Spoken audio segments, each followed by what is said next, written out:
Sheetz. Not just a place to pump your gas, but a place to pump your kids full of chemicals. In this case, Sheetz mac and cheese bites. Really?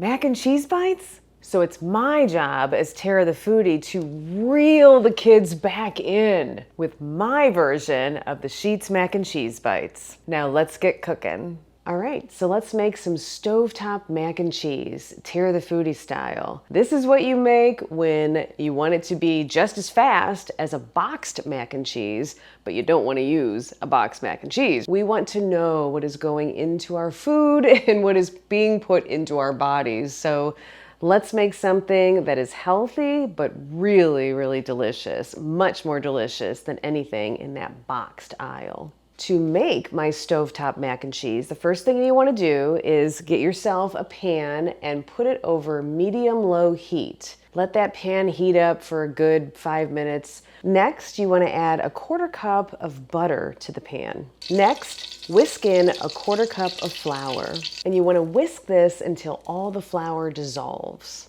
After about 30 seconds, your roux that you just created with that butter and flour will be a tan color. Now's the time to slowly add your whole milk and whisk it in so that the sauce begins to thicken. At this point, you can turn your flame up to just about medium, and we're going to add 1 teaspoon of kosher salt and a 1/2 teaspoon of garlic powder, and then whisk that seasoning into your sauce. After about 30 seconds to a minute, you'll see that the sauce starts to bubble a little bit, and we want to let it do that for another minute or so, whisking it occasionally until we see that it has thickened a little bit. Next, go ahead and turn your heat back down to low and add a 1/2 cup of sour cream. This is going to make this sauce so creamy. And then just stir it into the sauce. At this point, it's finally time to add the cheese to our mac and cheese sauce. Here's a pro tip for you. You want to buy your cheese in block form. The reason why is because when you are making a cheese sauce for mac and cheese or some other dish, you want that cheese to melt really nicely. And if you buy your cheese already shredded, it always has a little bit of like a potato starch all throughout the cheese, and that makes it so that the cheese doesn't clump and stick together in the bag. That's great for that reason. However, when you try to melt that cheese into a sauce, it doesn't melt as well. It's not as creamy, and it might give you a little more starch in your sauce than you were actually looking for. So make sure that you buy your cheese, buy the block, shred it yourself, and add that to your mac and cheese. So what I have here is 8 ounces of extra sharp cheddar cheese and 8 ounces of pepper jack cheese. Go ahead and add that to your sauce. And then stir that cheese into the hot sauce until it's all melted. Luscious and creamy. And luscious and creamy. Look at this sauce. I get excited when a cheese sauce comes together. Oh my gosh, look at this. Look at the slow-mo. Look how it falls off the spoon. Oh my God. So the cheese sauce is done. Now behind me, I have 16 ounces of cooked elbow macaroni. I just followed the package directions, and I made sure when the water was boiling that I salted the water, and that just makes it so that the macaroni has some flavor all on its own. Now, the easiest way to do this is, see, we've got our big pot and we've got our smaller pan of cheese. So we probably should put the sauce into the big pot rather than the other way around, which, oh, definitely I have tried before, okay? So we're gonna do it the smart way today. So I've moved the big pot of cooked pasta in front of me, and then I'm gonna grab my big pan of cheese sauce and pour it right into the big pot, making sure that I get every drop of cheese sauce into that pot. Now, the only thing left to do is mix your cooked pasta in with your amazing, creamy, delicious cheese sauce. Here's your favorite sound, babe. Oh yeah, the mac and cheese. The mac and cheese sound. Wait, people, I gotta get in here. This is the Juicy Joe microphone. This is the inappropriate Juicy Joe microphone because he loves the mac and cheese sound. We don't need to discuss why. Let's go in. Little ASMR for all you dirty old men. Well, we've got to try the mac and cheese, don't we? I mean, I can't serve this to my family if I don't know what it tastes like. It is obviously so very creamy. There's enough cheese sauce on it. We were not stingy. This is gonna blow away any boxed mac and cheese you could ever buy, and it didn't take any longer to make.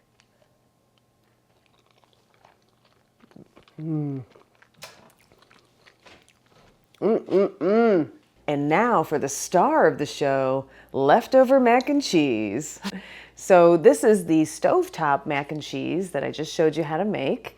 And we had this for dinner last night, or the kids had this for dinner last night. So most of the time when you make mac and cheese, you have some leftover. And sometimes kids aren't that thrilled about leftovers. So it's fun to, reinvent leftovers into something a little different to get them interested in eating it again. Also, we know how much they love Sheetz.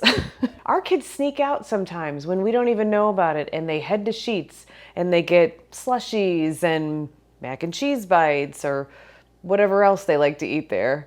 It's their spot. I don't know. It's just, do you have teenagers? Is this happening in your home? I'm gonna help you. We're gonna help each other here. We are going to make these super popular mac and cheese bites right here in the kitchen. I'm gonna show you how easy it is, and then maybe they'll stick around a little more, eat your food again, and you'll get that satisfaction of being able to feed your kids rather than the gas station. So as you can see, I have the leftover mac and cheese just kind of smashed down all in one layer in a glass dish. Gonna make sure that I release it from the sides here.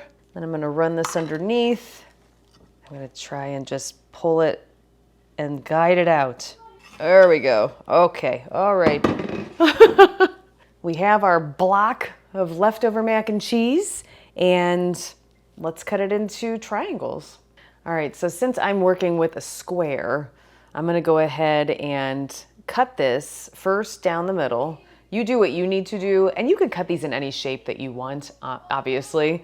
So work with the amount of leftovers that you have, but I'm gonna go ahead and cut this down the middle first, just pressing down so that I don't disturb the mac and cheese too much. And then I'm gonna cut each section in two as well. Do the same thing the other way. So I've got just the corner, one of the sections. So then I would just kind of cut it like this. This is the size that you want. These are basically triangle shapes. And I'll go through and cut all these other squares into triangles. And then I'll bread these mac and cheese bites up. So here are my mac and cheese triangles. They're not perfect, but who gives a shit? The next thing you want to do is pop these into the refrigerator for as long as it takes, probably about a half an hour or so. So they feel firm and they feel like they're gonna stay together, because that will help us when we do the breading process, and then we can fry these up.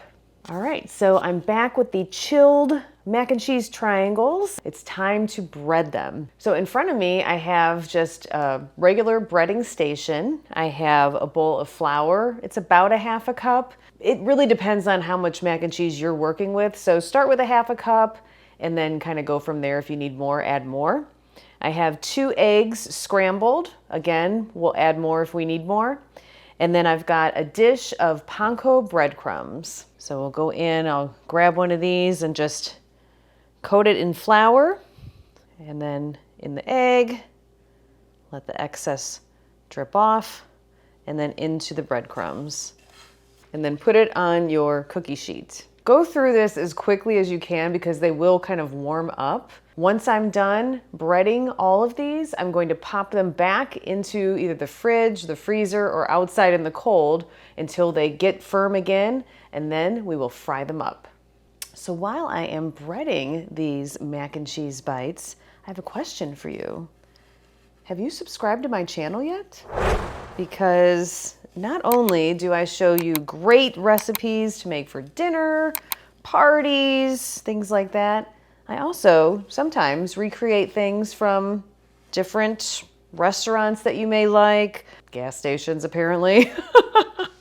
So, you know, kind of like this recipe up here, don't mind my breaded finger, where I recreated the Romanburger from Mr. Hero. And I have others as well that I will link down below in the description. Bang Bang shrimp tacos that you would normally get at Bonefish Grill. Those were super amazing. And of course, many of you have seen my Pizza Hut pan pizza video, a very big favorite among my viewers. And if you haven't subscribed yet, go ahead and click the subscribe button down below and the notification bell so that you never miss one of my videos. And share this video with your friends. They probably have teenagers too that are wasting their money at a gas station when they could be eating in your kitchen. So surprise them and make these at home and share this with your friends so that they can do the same, and everybody's mind will be blown and you will be super cool to your kids. Some of these resemble triangles, some of them don't. But the thing is, we are making mac and cheese bites. You can put them into any shape you want. I am gonna go ahead and put these back in the refrigerator or out in the cold if it's winter time when you're watching this. Let them chill for a bit longer, and then we will fry these up. And we wait for Tara the Foodie's return. All right, these are back from the cold. They are chilled a bit and they are ready to be fried up. And just lower these down into the oil carefully. Looks like we'll be able to get quite a few in there at once. And I'll just fry these until they're golden brown on all sides. I don't think it's going to take too long, so watch them and turn them, keep an eye. Thumbs are starting to brown a little bit right there. So this is telling me that I want to go ahead and turn this one over and check it. And it's already golden brown. So you'll see the bottoms, when they start to get brown, that's when I'm going to go ahead and turn them over. We're just barely cooking these. Go ahead and just place them on a wire rack on top of a cutting board. Usually works out really nice. And to make these as Sheetz-like as possible, I am adding a nacho cheese powder.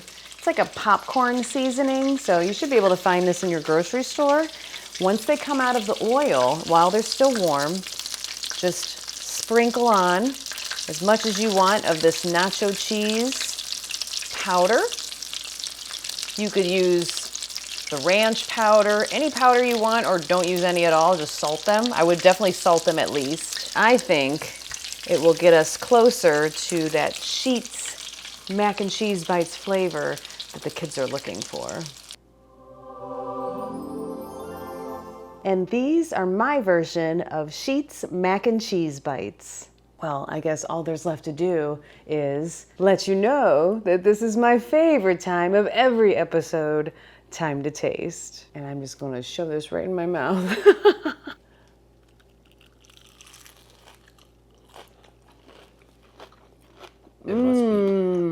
It must be a cheat day for Tara the Foodie.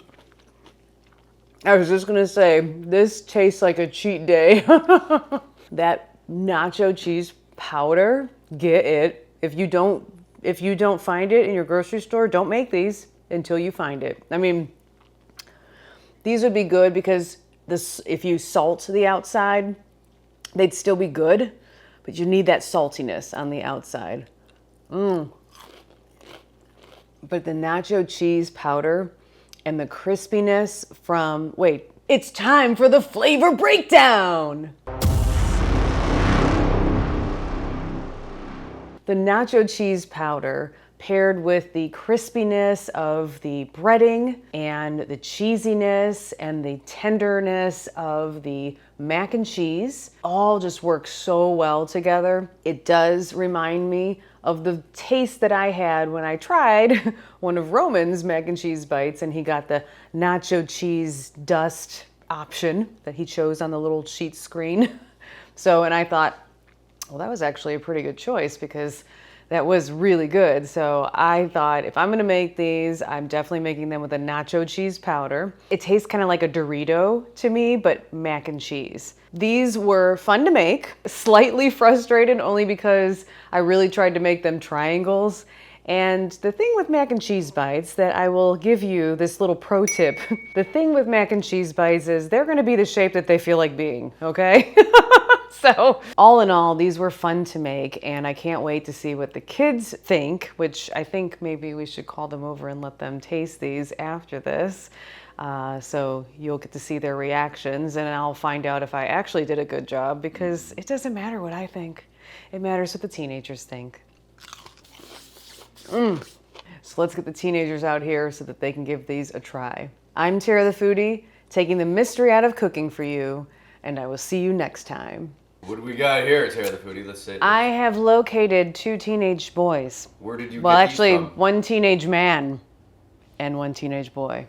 So, yes, I pulled them from their computers. They are slightly and not happy about that, but they were told that there are mac and cheese bites here. So I'd like you guys to give these a try. I know that you love the ones from Sheetz. You let me know your honest review, what you think about these.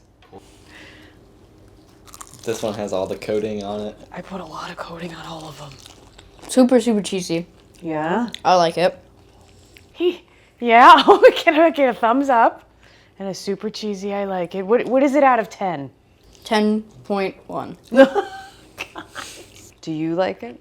Mm-hmm. Yeah. He's the tougher critic, so.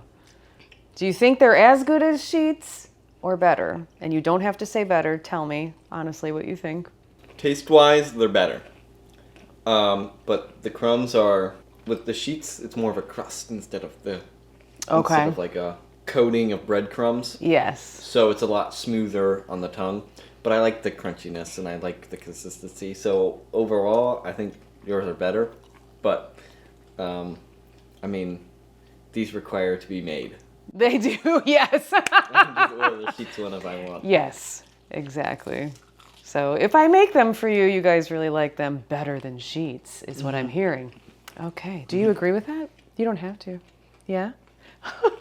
All right, well, the reviews are in. The teenagers love them even more than Sheetz. So if you want to go ahead and make these in your home, then you can win the hearts of your teenage boys or girls.